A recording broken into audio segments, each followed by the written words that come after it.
As I look in the Spirit to March, I see a time of shaking. The Lord's continuing to show me a time of shaking that is violent at times, where things in which we found security are falling and failing.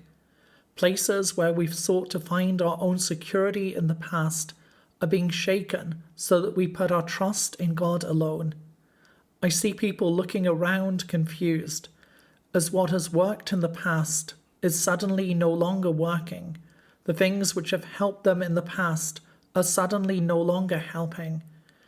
I see the veil being lifted and them looking at their hands that they thought to be full but are suddenly empty. And I hear a cry from the heavens, "Put your trust in me, put your hope in me." I sense that there is a season ahead of us, not just this 1 month, but a whole season, where many things which we've taken for granted, we've taken them for granted for so long, but suddenly they will stop working. People will be looking around in confusion, weeping for what they've lost, while those who hope in the Lord will find strength. They will rejoice. They will not be afraid.